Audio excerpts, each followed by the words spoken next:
Hello সুপ্রিয় শিক্ষার্থী, কেমন আছো তোমরা? আমার পার্টস অফ স্পিচের পার্ট 1 আশা করি তোমরা ভালো করে দেখেছো। আজকে তোমাদের জন্য নতুন ক্লাস পার্ট 2। এটা হচ্ছে ক্লাস 4 এবং ক্লাস 5 তোমাদের জন্য বেসিক গ্রামারের জন্য আমরা এই পার্টস অফ স্পিচটা দিলাম বা আমরা শেখাচ্ছি।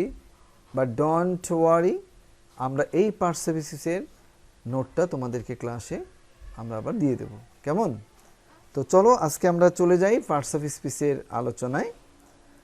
আর গত পর্বে যেগুলো শিখিয়েছি আশা করি সেগুলো তোমরা ভালো করে বুঝেছো, তাই না?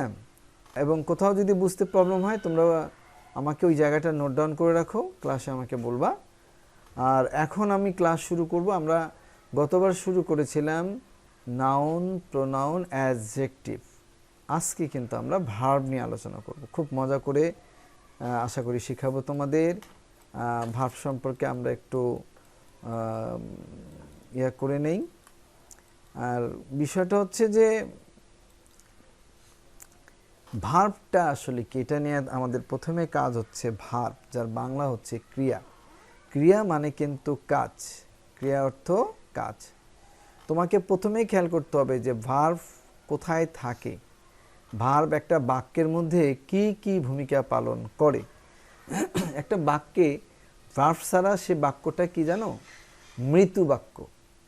ভার্ব যদি কোনো বাক্যে না থাকে সে বাক্যটা মৃত্যু।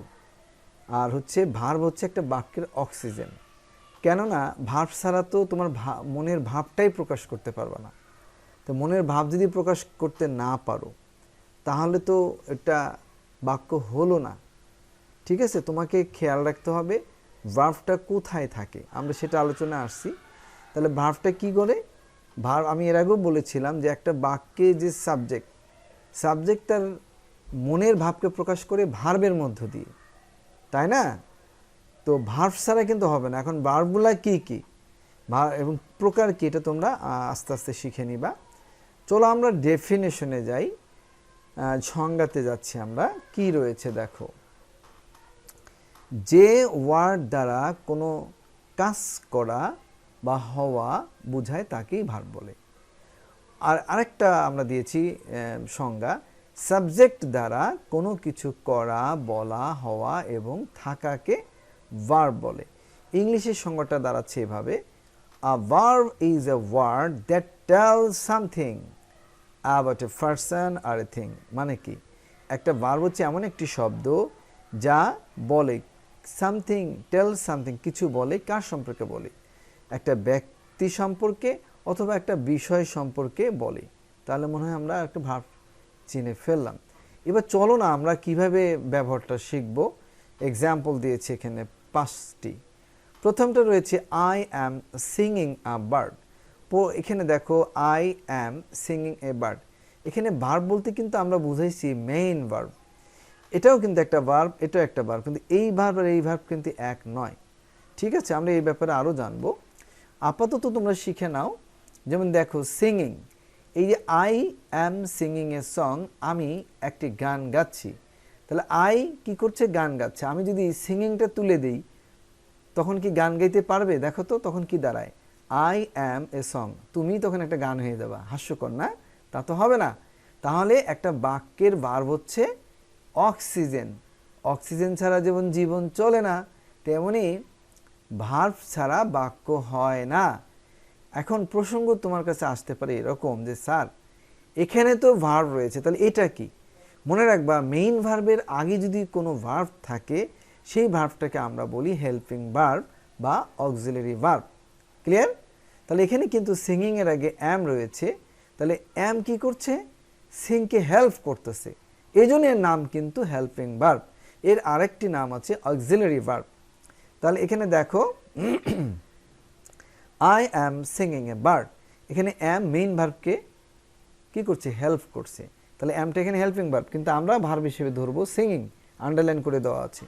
কিন্তু এখানে হেল্পিং ভার্ব কেন হলো? আমি যদি অ্যামটাকে বন্ধ করে দিই, অ্যামটা নাই, তখন আবার দাঁড়াবে আই সিঙ্গিং এ সং। বাক্য কি ঠিক থাকলো? মোটেও ঠিক থাকলো না। এই জন্য কখনো কখনো ভার্ব নিজে চলতে না পারলে, মেইন ভার্ব নিজে চলতে না পারলে তখন আমাদের অক্সিলারি ভার্ব যেগুলো আছে সেগুলো তোমরা জানো, আমি শিখিয়েছি, সেগুলো কিন্তু সাবজেক্টের পরে বসে, তাই না? তাহলে মেইন ভার্ব হচ্ছে সিং, আর অ্যামটা হচ্ছে helping verb. She will come here, এখানে কামটা হচ্ছে ভার্ব, কেননা শি এখানে আসছে কামের মাধ্যমে। তার মানে আমি যদি কাম তুলে দিই তাহলে আমি শি উইল হিয়ার, বাক্য অসম্পূর্ণ হলো না। তাহলে শি উইল কাম হিয়ার, এখানে কামটা ভার্ব এবং এটা main verb. You have done this, তুমি এটি করেছো। এখানে ডান হলো কেন ডু থেকে? কারণ আমরা জানি পারফেক্ট ভার্ব তিনটি, হ্যাভ, হ্যাজ, হ্যাড। যতগুলো ভার্ব আছে শুধু তিনটা ভার্বের পরে ভার্বটা V3 হয় বা ভার্ব পাস্ট পার্টিসিপল ফর্ম হয়। এখানে হ্যাভ আছে, হ্যাভের পরে কখনোই প্রেজেন্ট ফর্ম হয় না, অর্থাৎ পাস্ট পার্টিসিপল ফর্ম বা V3 হয়। তাহলে ইউ হ্যাভ ডান দিস, তোমরা কি বুঝতে পারছো? You can prosper in life, এখানে প্রসপার মানে উন্নতি করা, তারা জীবনে উন্নতি করতে পারে। তাহলে প্রসপারটা হচ্ছে উন্নত করা, তাহলে এটা হচ্ছে মেইন ভার্ব। আর মেইন ভার্ব হেল্প করতেছে ক্যান, এটা একটা মডেল অক্সিলারিজ, কিন্তু হেল্পিং ভার্ব বলতে পারো, সমস্যা নেই। হি গোজ টু স্কুল, দেখো এখানে কিন্তু হির পরে কোনো হেল্পিং ভার্ব নাই, কোনো মডেল অক্সিলারিজ নাই, এখানে ভার্ব সরাসরি বসেছে এবং এই ভার্বের অর্থ প্রকাশ করতে অন্য কোনো ভার্বের দরকার হয়নি। তাহলে হি গোজ টু স্কুল, সে স্কুলে যায়। এই স্কুল যেতে গেলে হি গোকে সাথে নিয়ে যেতে হবে, গোর উপর দিয়ে যেতে হবে, গো তুলে দিলে হবে হি টু স্কুল, বাক্য হয় না, বাক্য ভুল। তাহলে এটাই হচ্ছে আমাদের ভার্ব, আর এই ভার্বের সাবজেক্ট হচ্ছে হি। আমি এর আগেও বলেছি সাবজেক্ট কিন্তু একটা বাক্যের হিরো, এটা মনে রাখবা, প্রতিটা বাক্যের সাবজেক্ট হচ্ছে এক একটা হিরো, মনে থাকবে। এবার আসো, ভার্ব প্রধানত দুই প্রকার, একটা ফাইনাইট অথবা এর আরেকটা উচ্চারণ ফিনিট। বলো ফাইনাইট অথবা ফিনিট ভার্ব, যার বাংলা আমরা বলি সমাপিকা ক্রিয়া। কেন সমাপিকা ক্রিয়া বলি জানো? যদি কোনো ভার্বের পূর্ণাঙ্গ অর্থ থাকে তখন ওটাকে ফিনিট ভার্ব বলি। আর এটা হচ্ছে নন ফাইনাইট অথবা নন ফিনিট ভার্ব, অসমাপিকা ক্রিয়া মানে অসমাপ্ত, যে ভার্বের অর্থ আসে না, যে ভার্ব তার মনের ভাবকে প্রকাশ করতে পারে না, সেটি নন ফাইনাইট অথবা নন ফিনিট ভার্ব। আর যে ভার্ব তার মনের অর্থকে প্রকাশ করতে পারে তখন কিন্তু সেটা একটা ফাইনাইট ভার্ব হয়। আমার মনে হয় তোমরা ক্লিয়ার। চলো আমরা এবার ভার্বের উপরে আমরা আরও কিছু রয়েছে, আমরা সেগুলো শেখার চেষ্টা করছি। তাহলে আজকে এখানে আলোচনায় থাকতেছে কি ফাইনাইট ভার্ব, অর্থাৎ ফাইনাইট ভার্বটা কি? যে ভার্ব দ্বারা বাক্যের অর্থ, ভালো করে বোঝো, যে ভার্ব দ্বারা বাক্যের অর্থ পরিষ্কারভাবে বোঝা যায় এবং যে ভার্বটি সাবজেক্ট টেন্স অনুসারে পরিবর্তিত হয় তাকেই ফাইনাইট ভার্ব বলে। তাহলে আমার মনে হয় যে ভার্ব দ্বারা বাক্যের অর্থ পরিষ্কার বোঝা যায় এবং যে ভার্বটি সাবজেক্ট টেন্স অনুসারে পরিবর্তিত হয়, ভার্বটি সাবজেক্টের টেন্স অনুসারে পরিবর্তিত হয় তাকে ফাইনাইট ভার্ব বলে। তাহলে আমরা কি জানলাম? যে ভার্ব দ্বারা বাক্যের অর্থ পরিষ্কারভাবে বোঝা যায় এবং যে ভার্বটি subject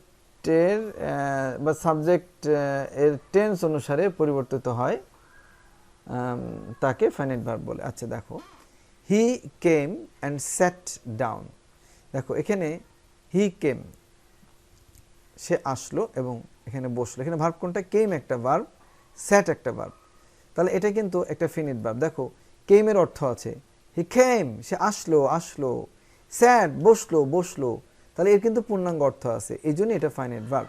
my mother goes to market, মা মার্কেটে যায়, তাহলে গোজ কিন্তু এখানে তার অর্থ প্রকাশ করতে পারছে, এই জন্য এটা finite verb. He is a student, সে একজন ছাত্র বা শিক্ষার্থী, তাহলে ইজ কিন্তু তার ভার্ব প্রকাশ করতে পারতেছে, এখানে লিঙ্ক ভার্ব হিসেবে ইউজ হচ্ছে, ঠিক আছে? তাহলে এটা আমরা শিখে ফেললাম, ইজ এখানে ফাইনাইট ভার্ব।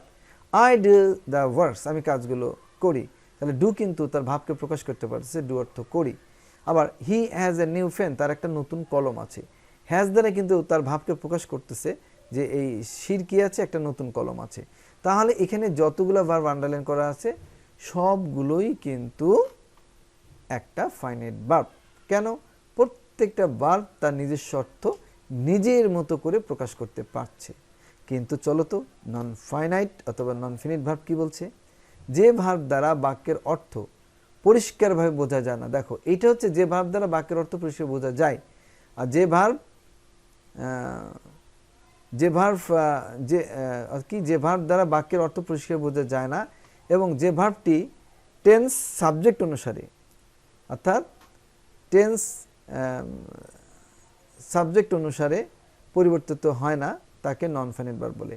এখানে দেখো সাবজেক্ট টেন্স অনুসারে পরিবর্তিত হয়, আর এখানে কি ভার্বটি টেন্স সাবজেক্ট অনুসারে পরিবর্তিত হয় না তাকে নন ফাইনাইট ভার্ব বলে। তার মানে আমি বোঝাতে চাচ্ছি এই নন ফাইনাইট ভার্বের টেন্সের কোনো পরিবর্তন নাই। আমরা জানি একটা ভার্বের 3টা ফর্ম আছে, V1, V2, V3। এগুলো V1 হয়, V2 হয়, V3 হয়, কিন্তু নন ফাইনাইট ভার্ব কোনোটাই V1ও হয় না, V2 হয় না, V3ও হয় না। ঠিক আছে, তাহলে আমরা নন ফাইনাইট ভার্ব আমরা এটা শিখে ফেললাম। এবার খেয়াল করো, she wants to go, এখানে to go দ্বারা কি to go দ্বারা এখানে তোমার অর্থ প্রকাশ করছে না। এখানে মেইন ভার্ব কিন্তু ওয়ান্টস, এখানে ওয়ান্টসের অর্থ আছে সে চায়, কিন্তু টু গো দ্বারা কোনো অর্থ প্রকাশ করছে না। টু গো যেতে কি মানে এটা ক্লিয়ার না। আবার এই টু গোকে কিন্তু V2 করা যাবে না, টু ওয়েন্ট করা যাবে না, টু গনও করা যাবে না। তোমরা কি বুঝতে পারছো? তাহলে যে ভার্বটাকে V2 করা যায় না, V3 করা যায় না, সেটাই কিন্তু নন ফাইনাইট ভার্ব। তোমরা এভাবে মনে রাখলে আমার মনে হয় তোমাদের মনে থাকবে। তাহলে এখানে কিন্তু দেখো ওয়ান্টস মেইন ভার্ব, কিন্তু এটা নন ফাইনাইট ভার্ব। তাহলে আমরা এটা শিখে ফেললাম। বিতে দেখো I like to play cricket. To play, এই প্লের আগে টু এসেছে, এখানে কিন্তু মেইন ভার্ব হচ্ছে লাইক। তাহলে টু প্লে এটাকে কিন্তু আমরা V2 করতে পারবো না, V3 করতে পারবো না। টু প্লেট বলা যাবে না, আবার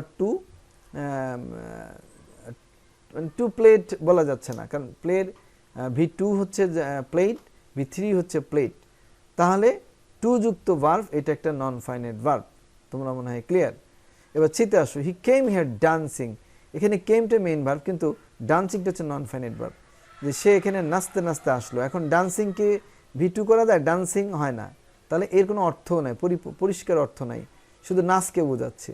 আবার ইটিং রাইস, ভাত খেয়ে আই ওয়েন্ট টু স্কুল, আমি স্কুলে গেলাম বা আমি বিদ্যালয়ে গেলাম। এখানে কিন্তু ইটিংকে V2 করা যাবে না, কারণ ইটিং এটা ইট বোঝায় নাই, ইটিং বোঝাচ্ছে। তাহলে এটাই একটা আইএনজি করা আছে এবং এটা একটা নন ফাইনাইট ভার্ব। এবারে she is a married women. দেখো ম্যারিড উইমেন, বিবাহিত একজন মানুষ, তার মানে এখানে কিন্তু এটা ভার্ব কখনই হতে পারে না। She is a married women, সে একটা বিবাহিত মহিলা, এখানে ম্যারিডটা অ্যাডজেক্টিভ হিসেবে আসছে। তাহলে এটাকে কিন্তু আমরা ম্যারিড মানে বিবাহিত অ্যাডজেক্টিভ, এটাকে আমরা V2 বা V3-তে কিন্তু আনা যাচ্ছে না, কেননা এটা অ্যাডজেক্টিভ হিসেবে এখানে বসেছে। আর এখানে বিয়েটা সে করছে না, বিয়েটা তার হয়ে গেছে। তার মানে এই ম্যারিডের কোনো সাবজেক্ট নাই, বিয়ে হয়ে দেখো she is a married women, তার মানে সে বিবাহিত মহিলা। এখানে ইজটা লিঙ্কিং ভার্ব হিসেবে কাজ করছে। কিন্তু শি যদি এমন হতো, শি ইজ আর এ থাকলো না, ইজ এবং আ থাকলো না, দেখা যাচ্ছে যে শি ম্যারিড দ্য উইমেন বা শি ম্যারিড দ্য গার্ল, তখন কিন্তু এটা ভার্ব হতো, ফিনিট ভার্ব হতো বা ফাইনাইট ভার্ব হতো। কিন্তু she is a married women, এটা অ্যাডজেক্টিভ হিসেবে কাজ করছে, যার জন্য এটা কিন্তু নন ফাইনাইট ভার্ব। তোমরা ক্লিয়ার? এবারে দেখো I saw him going there, আমি তাকে সেখানে যেতে দেখলাম। এই যে গোয়িং, এই গোয়িংকে কিন্তু V2 করা যাবে না, তাহলে ওয়েন্টিং কি হবে? হবে না। গনিং কি হবে? হবে না। তাহলে এখানে এটা হচ্ছে নন ফাইনাইট ভার্ব, তার মানে পরিপূর্ণ অর্থ প্রকাশ করছে না। I saw a flying bird, ফ্লাইংটা এখানে দেখো বার্ডটা কেমন ধরনের, উড়ন্ত একটা পাখি, এটা কিন্তু আমরা V2 করতে পারবো না, V3 করতে পারবো না। তাহলে এগুলোই হচ্ছে নন ফাইনাইট ভার্ব। তাহলে আর আমার মনে হয় তোমরা শিখে ফেলছো। এখন জিনিসটা খেয়াল করো, তোমরা ফাইনাইট ভার্ব আর নন ফাইনাইটের তফাৎটা বোঝার চেষ্টা করো। আমরা কি শিখলাম? যে ফাইনাইট ভার্বের V2 আছে, V3 আছে এবং পরিপূর্ণ অর্থ প্রকাশ করে, সেটাই কিন্তু ফাইনাইট ভার্ব। আমি আরেকবার ঘুরে আসি, কেম আসলো, দেখো পরিপূর্ণ অর্থ প্রকাশ, ভাব প্রকাশ করতেছে। কি আসলো, কি বসলো, কি যায়, কি হয়, কি করে, কি আছে, পরিপূর্ণ। এবার এরা কি পরিপূর্ণ পারে? টু গো যেতে, এই যে পরিপূর্ণ নাই। তারপরে কি? টু প্লে খেলতে, নাই। ডান্সিং নাচতে, নাই। ম্যারিড বিবাহিত, নাই। ইটিং খেয়ে, নাই। গোয়িং যেতে, নাই। ফ্লাইং উড়ন্ত, নাই। ঠিক আছে, তাহলে কিন্তু তোমরা এটা ক্লিয়ার হয়ে গেল। কেমন? আশা করি আজকে ফাইনাইট ভার্ব আর নন ফাইনাইট ভার্ব ক্লিয়ার। আবার একবার একটু বলে আমি পরের এপিসোডে যাচ্ছি। সেটা হচ্ছে ফাইনাইট ভার্ব শর্ত কি, পরিপূর্ণ অর্থ থাকতে হবে। সেকেন্ড শর্ত কি, এই ভার্বের V2 হয় V3 হয়, এইটা মাথায় রাখবা। পরিপূর্ণ অর্থ হইতে হবে আর V2 হয় V3 হয়। আর নন ফাইনাইট ভার্ব চেনার একটা সহজ উপায়, কোনো ভার্বের আগে টু যদি থাকে, আবারও বলছি, কোনো ভার্বের আগে টু থাকলে সেটা নন ফাইনাইট ভার্ব। কোনো ভার্বের সাথে যদি আইএনজি থাকে, সেটা সেই আইএনজিটাই কিন্তু অ্যামিজার মানে হেল্পিং ভার্ব থাকা যাবে না। যেমন এখানে একটা চালাকি শিখে নাও, ভুল করে ফেলবা আবার। হি কেম হিয়ার ডান্সিং, এই ডান্সিং এর নাকি অ্যামিজার কিচ্ছু নাই, কিন্তু যদি লেখা থাকতো হি ইজ ডান্সিং, তখন কিন্তু এটা ফিনিট ভার্ব হয়ে যেত। চালাকিটা বুঝছো? হি ইজ ডান্সিং যদি থাকতো তাহলে তখন হয়ে যেত ফাইনাইট ভার্ব। কিন্তু এই ডান্স কে করতেছে? এই সাবজেক্ট কিন্তু ডান্স করতেছে না, সাবজেক্টের সাথে এখানে কোনো ডান্সের সম্পর্ক নাই, যার জন্য এটা কিন্তু ফিনিট ভার্ব না। আর এখানে দেখো সবগুলোর সাথে সাবজেক্টের সম্পর্ক আছে। গো কে করতেছে? My mother. ডু কে করতেছে? আই। হ্যাজ কে? হ্যাজের মালিক সি, ইজের মালিক হি, কেমের মালিক হি, সেটের মালিক হি। কিন্তু টু গোর মালিক সি না, কারণ সি কিন্তু যাচ্ছে না, সে চাচ্ছে, সি যেতে চায়, এবং এর কিন্তু V2 এখানে হবে না। হি কেম হিয়ার ডান্সিং, তাহলে সে কিন্তু ডান্স শুরু করেনি, অ্যামিজার কিচ্ছু নাই, তার মানে এখানে ডান্সের কাজটাকে বোঝাচ্ছে। ম্যারিড উইমেন, সে কিন্তু ম্যারি করে নাই, কাকে ম্যারি করছে এটা কিন্তু না, বরং সে বিবাহিত, তার একটা পরিচয় দিচ্ছে। We saw a flying bird, we কিন্তু ফ্লাই করতেছে না, বরং এই পাখিটা কেমন পাখি? উড়ন্ত পাখি, সেটা বোঝাচ্ছে।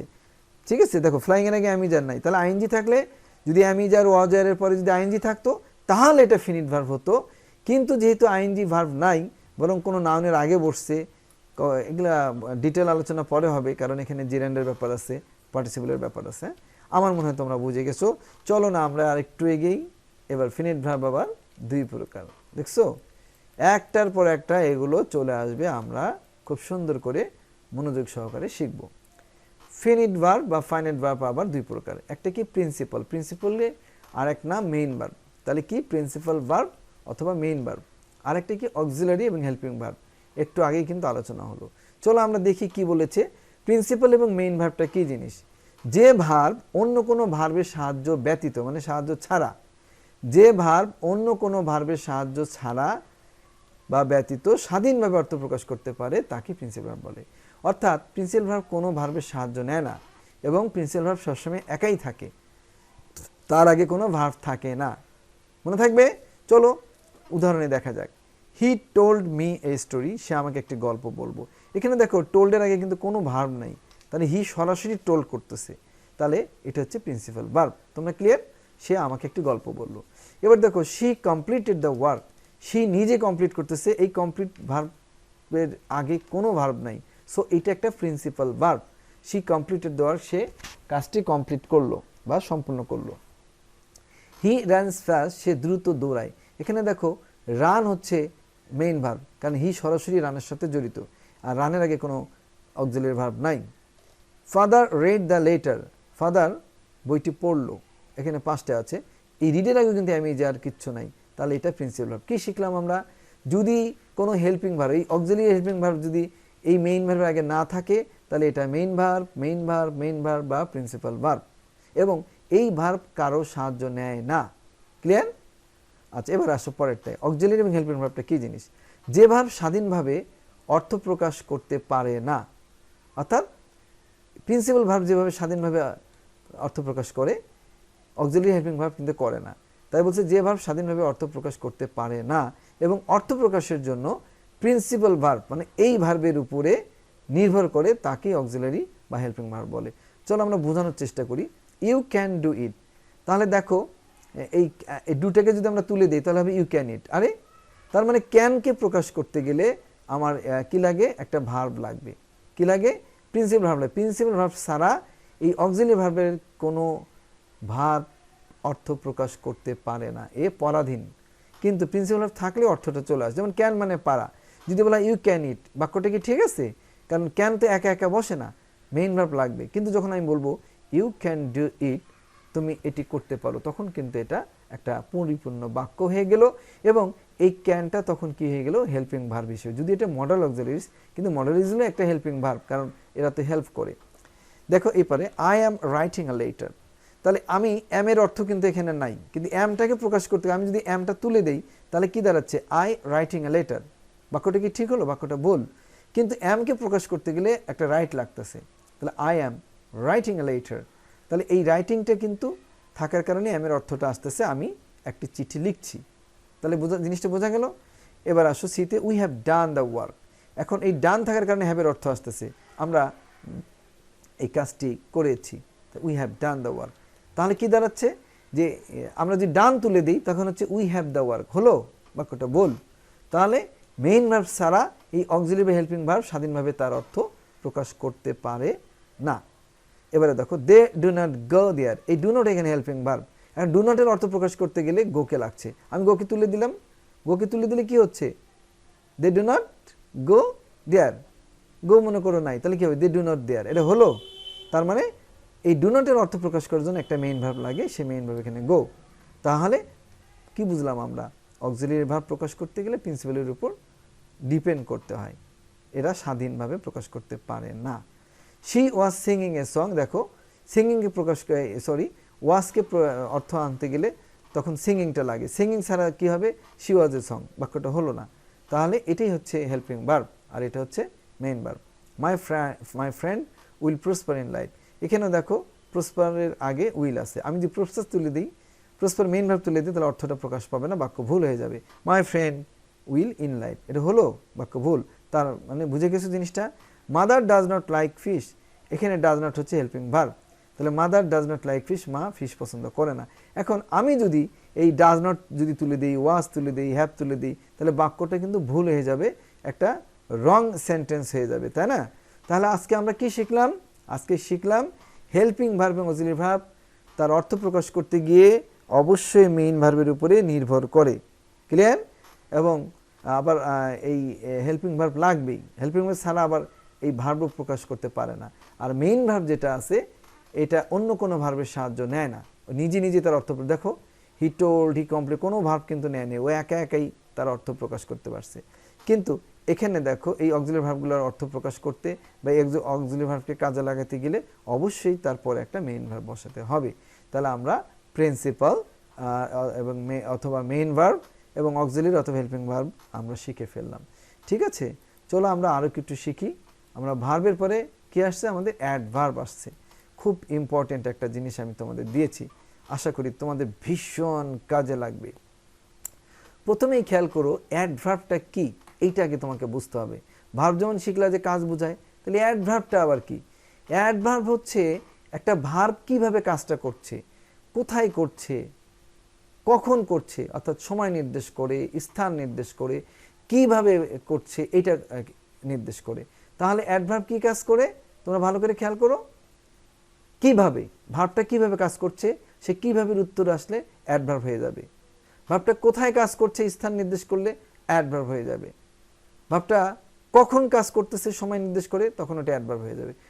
চলো না আমরা একটু চেষ্টা করি কিভাবে অ্যাডভার্ব হচ্ছে। অ্যাডভার্বকে বলা হয় মডিফাইং ওয়ার্ড, যা ভার্ব সম্পর্কে অতিরিক্ত তথ্য প্রদান করে। তাহলে ভার্ব সম্পর্কে অতিরিক্ত তথ্য প্রদান করবে, অর্থাৎ ভার্ব সম্পর্কে নতুন অর্থ যোগ করাই অ্যাডভার্বের কাজ। অ্যাডভার্ব শুধু ভার্বকেই মডিফাই করে না, অন্যান্য ওয়ার্ডকেও মডিফাই করে। তাই বলা যায় যে ওয়ার্ড পার্টস অফ স্পিচের নাউন, প্রোনাউন এবং ইন্টারজেকশন ব্যতীত অন্য যে কোনো ওয়ার্ডকে মডিফাই বা বিশেষভাবে প্রকাশ করে তাকে অ্যাডভার্ব বলে, তাকে অ্যাডভার্ব বলে। ক্লিয়ার তোমরা? তার মানে এখানে তোমাকে খেয়াল করতে হবে কি কি, যে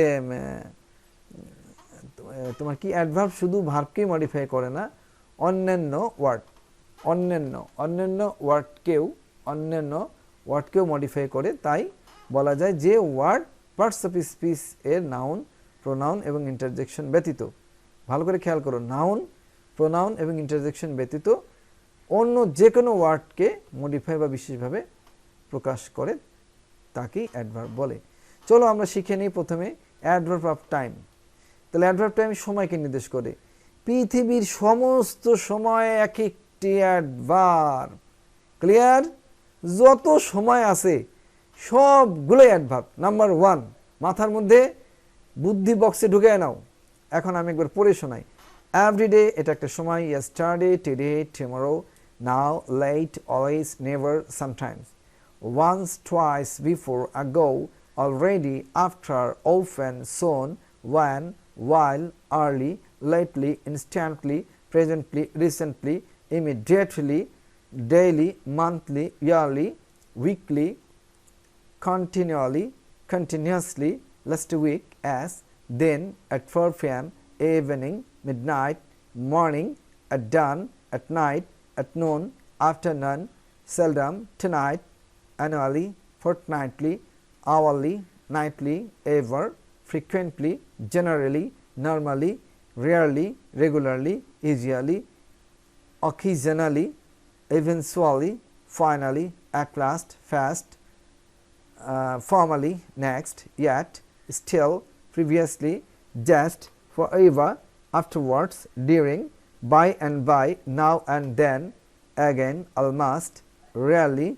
ultimately, someday. এরকম শত শত হাজার হাজার অ্যাডভার্ব আছে, কিন্তু আমি তোমাদের কি শেখালাম এগুলো মুখস্থ করতে পারলে ভালো, এগুলো বাংলা অর্থটা আমরা ক্লাসে দেব। তো আমার মনে হয় যে এই সময়গুলো থাকলে কখনো যদি কোনো প্রতিযোগিতামূলক পরীক্ষা থাকে সেখানে আন্ডারলাইন করে দিলে তুমি চট করে বলে দেবে এটা একটা অ্যাডভার্ব, আর এই অ্যাডভার্বের নাম হচ্ছে অ্যাডভার্ব অফ টাইম। কোনো বাক্যে যদি সময় থাকে তাহলে ওটা অ্যাডভার্ব, কিন্তু অ্যাডভার্বের কিন্তু নাম আছে আবার, হ্যাঁ, তাহলে যেটা সময় বোঝাবে তার নাম হবে অ্যাডভার্ব অফ টাইম, মনে থাকবে। চলো না আমরা আরেকটু শেখানোর চেষ্টা করি তোমাদেরকে অ্যাডভার্ব, দেখা যাক আরও কতগুলো আছে, আশা করি তোমাদের মজা লাগছে, তাই না? এখন দেখো কিভাবে বাক্যে অ্যাডভার্বটা থাকবে। এবার খেয়াল করো, যেমন sometimes he comes here, মাঝে মাঝে সে এখানে আসে, তাহলে মাঝে মাঝে একটা টাইম, তাহলে এটা অ্যাডভার্ব, কিন্তু adverb of time. He always disturbs me, সে সবসময় আমাকে বিরক্ত করে, তাহলে অলওয়েজ একটা টাইম, তাহলে এটা একটা অ্যাডভার্ব, কিন্তু আমরা নাম দেব অ্যাডভার্ব অফ টাইম। এরপরে দেখো I went there ago, এটা একটা সময়, আমি সেখানে আগে গিয়েছিলাম, তাহলে ago এটাও একটা adverb. she often drinks tea, often একটা সময়, তাহলে এটাও একটা adverb. I play in the afternoon, আমি বিকেলবেলা করে খেলি, তাহলে এটাও কিন্তু একটা adverb. he left the place forever, forever মানে কি সে চিরকালের জন্য জায়গাটা ছেড়ে চলে গেল, তাহলে forever এটাও একটা টাইম।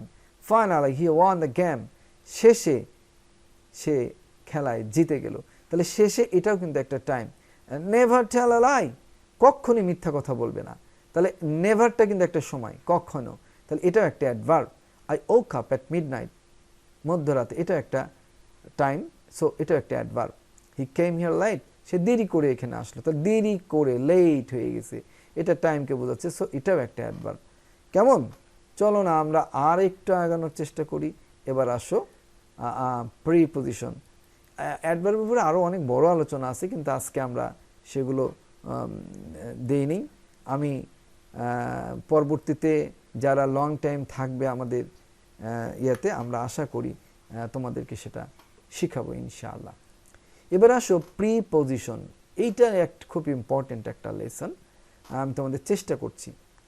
প্রিপজিশন, আগে খেয়াল করো প্রি মানে কি, আর পজিশন মানে হচ্ছে জায়গা বা অবস্থান। প্রিপজিশন, প্রিপজিশন, প্রি অর্থ কি, চলো আমরা আলোচনায় যাই। প্রিপজিশন হলো একটি পার্টস অফ স্পিচ। প্রিপজিশন শব্দটি প্রি ও পজিশনের সম্মিলিত রূপ। প্রি অর্থ হচ্ছে পূর্বে, পেয়ে গেছো, প্রি অর্থ পূর্বে, আর পজিশন অর্থ অবস্থান। তাহলে আমরা উদাহরণটা জেনে আসি, সংজ্ঞাটা। সুতরাং যে ওয়ার্ড নাউন, প্রোনাউন বা নাউন ইকুইভ্যালেন্ট এর পূর্বে বসে তার সাথে সেন্টেন্স এর অন্যান্য ওয়ার্ডের সম্পর্ক স্থাপন করে তাকে প্রিপজিশন বলে। তার মানে এখানে নাউন এবং প্রোনাউন এর সাথে একটা সম্পর্ক যদি তৈরি করে যে ওয়ার্ড, সেটাই হচ্ছে প্রিপজিশন।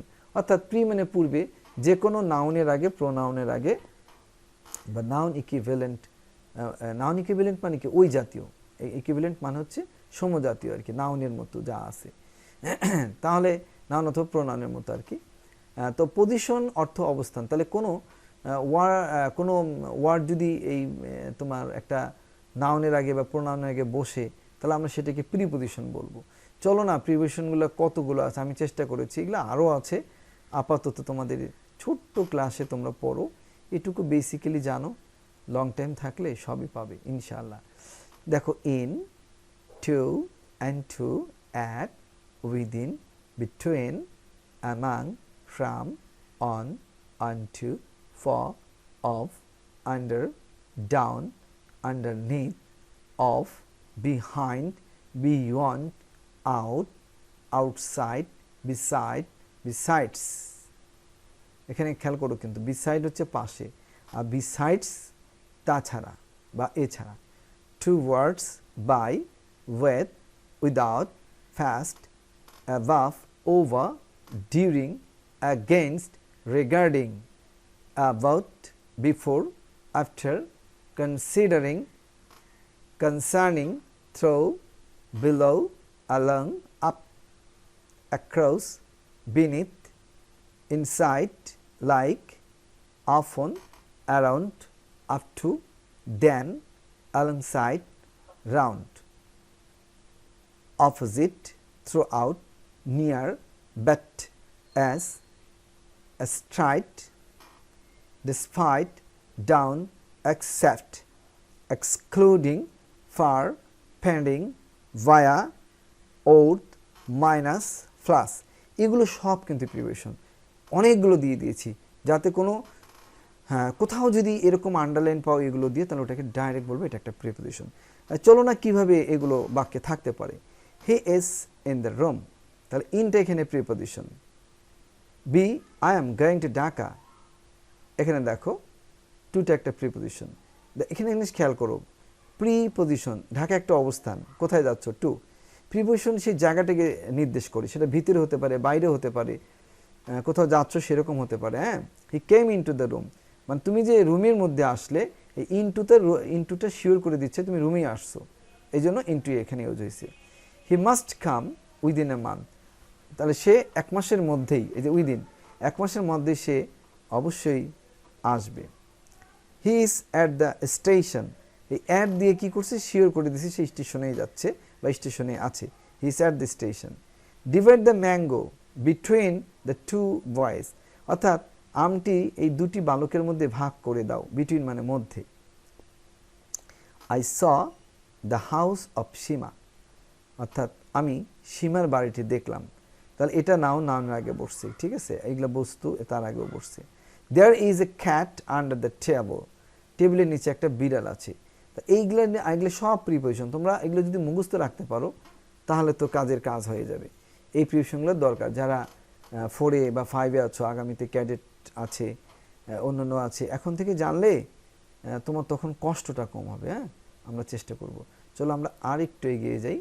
কনজাংশন, কনজাংশন শিখবো এখন আমরা। কনজাংশনটা দেখার চেষ্টা করো, ভালো করে খেয়াল করো। কনজাংশন জিনিসটা কি আগে খেয়াল করো। কনজাংশন মানে হচ্ছে যুক্ত করা, যোগসূত্র তৈরি করা। তাহলে যে ওয়ার্ড দুই বা ততোধিক ওয়ার্ড অথবা ফ্রেজ বা ক্লজকে সংযুক্ত করে। ফ্রেজটা কি জানো, একাধিক ওয়ার্ড একসঙ্গে বসলে সেটা একটা ফ্রেজ হয়। আর ক্লজটা ছোট মানুষ তোমরা, তারপরেও বলি, ক্লজ হচ্ছে একটা সেন্টেন্সের একটা অংশ। কখনো একটা বাক্যে দুটো ক্লজ থাকতে পারে, মানে তফাৎটা একটু জেনে নাও।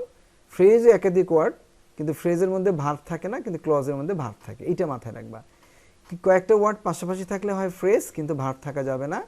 আর পাশাপাশি কিছু ওয়ার্ড থাকলে হয় ক্লোজ, কিন্তু ওখানে ভার্ব লাগবে।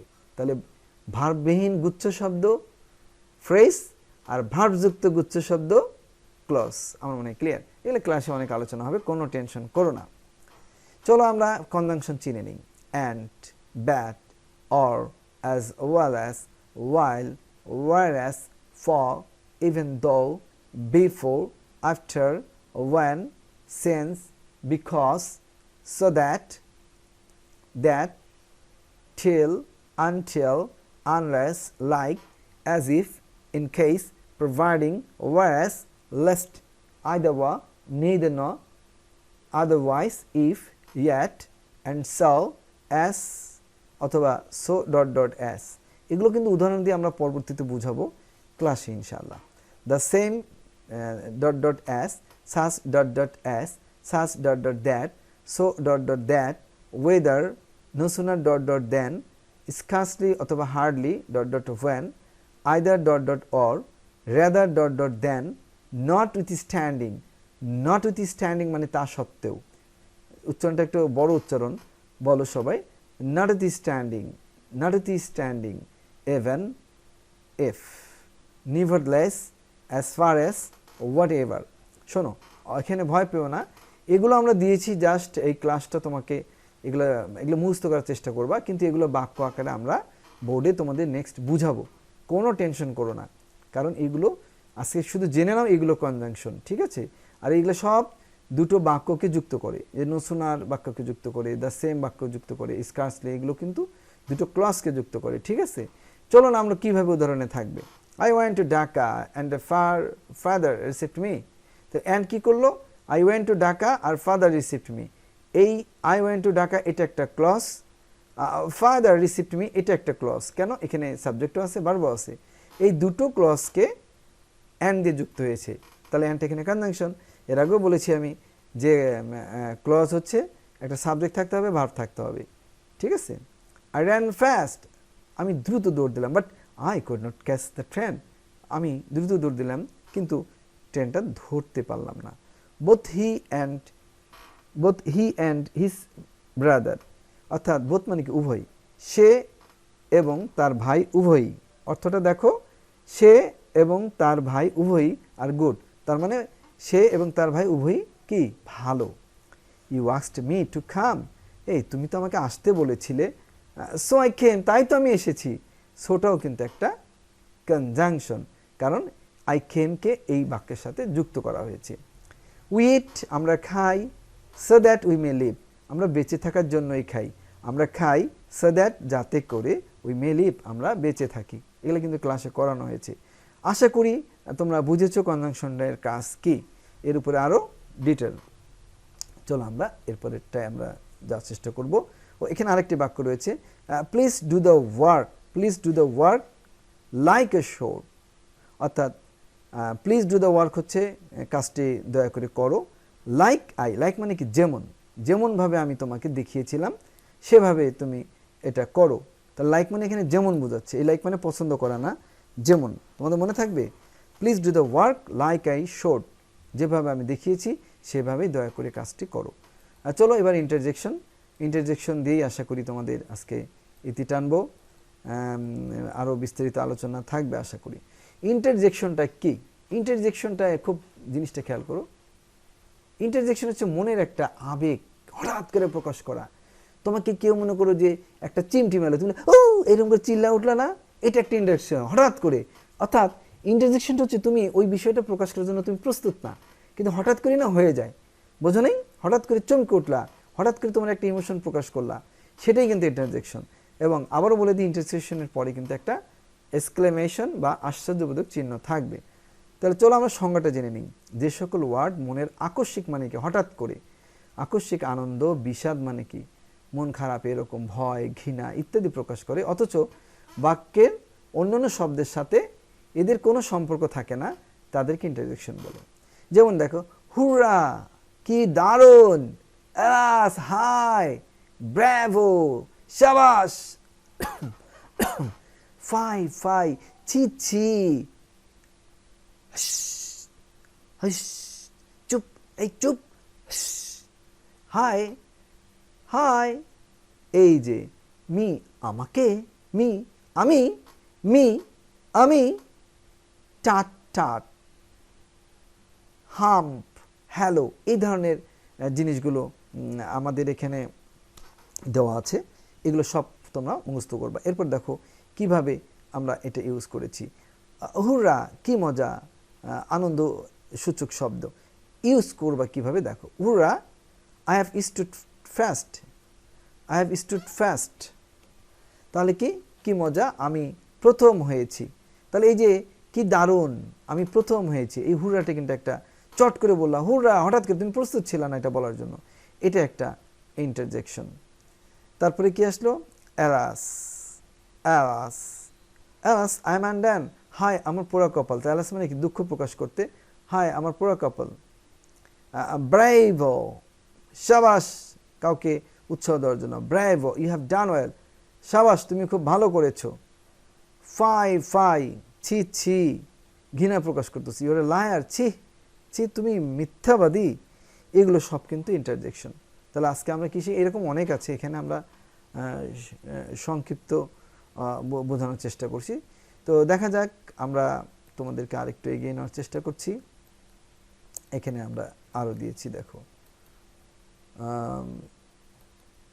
এখানে দেখো হুশ, যেটা বুঝালাম আমি, হুশ হুশ, চুপ, এই চুপ, the child is sleeping, the child is sleeping, এই শিশুটি ঘুমাচ্ছে, চুপ কর চুপ কর। আমরা বলি না চুপ কর, শিশুটি ঘুমাচ্ছে, এই কথা বলিস না। তুমি তখন বলবা হুশ, অথবা হুশ, দ্য চাইল্ড ইজ স্লিপিং, কথা বলিস না, চুপ, শিশুটি ঘুমাচ্ছে। হাই, কাউকে আহ্বান করতেছে, hi, how are you, hi how are you, এই যে তুমি কেমন আছো। শেম, শেম, কি লজ্জা, বলতে হবে এভাবে কিন্তু, শেম, কি লজ্জা, শেম, ইউ হ্যাভ ফেলড, লজ্জা, তুমি ফেল করেছো। টাক টাক, এটা হচ্ছে ভাক, বেটা ভাক, বিরক্ত প্রকাশ করতে। তুমি যদি কাউকে মানে অপমানের মতো করে বলো, বিরক্ত প্রকাশ করো, তখন বলবা tut tut, it's a rotten fish, ঠাট ভাক, এটা একটা পচা মাছ, কি দিছি সেটা আমাকে, tut tut, it's a rotten fish, এভাবে তুমি বলবা। এবার কি হাম্প, হাম্প, ধ্যাট, humph, I don't believe it. তুমি একটু সন্দেহ, মনে করো তোমাকে একটা ফ্রেন্ড বললো, এই জানিস ও ফার্স্ট হয়েছে পাশে করার পরে না, এরকম হয় না অনেক সময়, তখন বলবা humps, I don't believe it, that, আমি এটা বিশ্বাস করি না। জিনিসটা বোঝো, এরকম তুমি যদি কোনো সন্দেহ থাকে, ঠিক আছে, মনে করো ধরো তোমার বাবা বা তোমার মামা আমেরিকায় থাকে, হঠাৎ করে তোমাকে একজন ফোন দিয়ে বললো, এই তোর মামা আসছে, তুমি জানো লন্ডনে থাকে, মামা হুট করে আসবে, ফোন নাই বলা নাই, তখন তুমি বলবা ধ্যাৎ ধ্যাৎ, আমি বিশ্বাস করি না। ইংরেজি হামস, আই ডোন্ট বিলিভ ইট। এবার হ্যালো, আহ্বান করতে, hello how are you, hello, hello how are you, hello how are you, এই যে আহ্বান করলা, এটাও কিন্তু একটা ইন্টারজেকশনের মধ্যে পড়ে যায়। কিন্তু এখানে কিন্তু শোনো, সবাইকে খেয়াল করতে হবে, যখনই এক্সক্লেমেশন যদি না দাও তাহলে কিন্তু হবে না। এই যে এক্সক্লেমেশন অর্থাৎ আশ্চর্য চিহ্ন, এই যে আশ্চর্যবোধক চিহ্ন, এই যে আশ্চর্য চিহ্ন, এই যে আশ্চর্যবোধক চিহ্ন, এগুলো সব ইন্টারজেকশন। যতগুলো ইন্টারজেকশন ওয়ার্ড ইউজ হবে ততবারই এক্সক্লেমেশন বা আশ্চর্যবোধক চিহ্নটা দিতে হবে। তো আমার মনে হয় আমরা সংক্ষিপ্ত আকারে আমরা কি করলাম, পার্সোসিস একদম নাউন থেকে ইন্টারজেকশন পর্যন্ত আমি স্বপনচার করানোর চেষ্টা করলাম। বাট মাই ডিয়ার স্টুডেন্টস, হতাশ হবে না, আমরা কিন্তু এই ক্লাস সাময়িকভাবে চালাচ্ছি, এর বিস্তৃত আলোচনা অনেক অনেক, এটা তো আমরা জাস্ট একটা অংশ বুঝালাম, এটার ব্যাপক একটা আলোচনা আছে, সেটা তোমাদের আমি আস্তে আস্তে শিখাবো। মাস্টারমাইন্ডকে ধরে রাখতে হবে, মাস্টারমাইন্ডে লং টাইম থাকতে হবে, তারপরে আমি আস্তে আস্তে শিখাবো। আর যা শিখালাম তা তোমরা মনে রাখো, আর এটা তোমাদের লিখে রাখার দরকার নাই, যেহেতু আমি এর উপরে শিট দিয়েই দেবো। সো তোমরা বাসায় প্র্যাকটিস করো। আমি এই অবসরকালীন তোমাদের যে ক্লাসগুলো দিলাম, বাসায় প্র্যাকটিস করবা। আমার সম্মানিত অভিভাবকবৃন্দ, আপনারা হয়তো দেখছেন, এগুলো ওদেরকে একটু বুঝিয়ে দিবেন। আর আশা করি এগুলো শিখলে ওদের একটু গ্রামারের যে ফাউন্ডেশনটা আছে, বেসিক ফাউন্ডেশনটা অনেক অনেক অনেক শক্তিশালী হবে। আমাদের গ্রামারের বিশাল আলোচনা আছে। আর আপনাদের এও বলি, আপনারা আশা করি থ্যাঙ্কস দিবেন। আগামী বছর মাস্টারমাইন্ড থেকে আমাদের দুটো বই বের হবে। তো প্রথম বই হবে স্পোকেন সেল বাংলাদেশ নামে, এর পরে বের হবে গ্রামারের উপরে ইনশাল্লাহ একটা রেয়ার একটা বই, একটা ইউনিক একটা বই বাংলাদেশে প্রকাশ হতে যাচ্ছে, যা ভবিষ্যৎ প্রজন্মদের জন্য কাজে লাগবে। মাস্টারমাইন্ড সে ব্যাপারে খুব কাজ করে যাচ্ছে, পরিশ্রম করে যাচ্ছে। আপনারা আমাদের উৎসাহ দিবেন, ভালো থাকেন। আমাদের যে কোনো বিষয় জানতে আমাদের ফোন আছে, ফোন নাম্বারে ফোন দিবেন, এবং আমাদের যে কোনো ভুল ত্রুটি থাকলে আমাদেরকে উৎসাহ দিবেন এবং সেই ব্যাপারে কারেকশন দিবেন। আমরা চেষ্টা করি হাজার হাজার বাচ্চাদেরকে যেন আমরা রংপুরের বুকে আমরা যেন সেদেরকে স্ট্রং করতে পারি। এই প্রত্যাশায় সবার সুস্থতা কামনা করে আজকে এখানেই শেষ করছি। ভালো থাকেন, আল্লাহ হাফেজ, সবাইকে সালাম।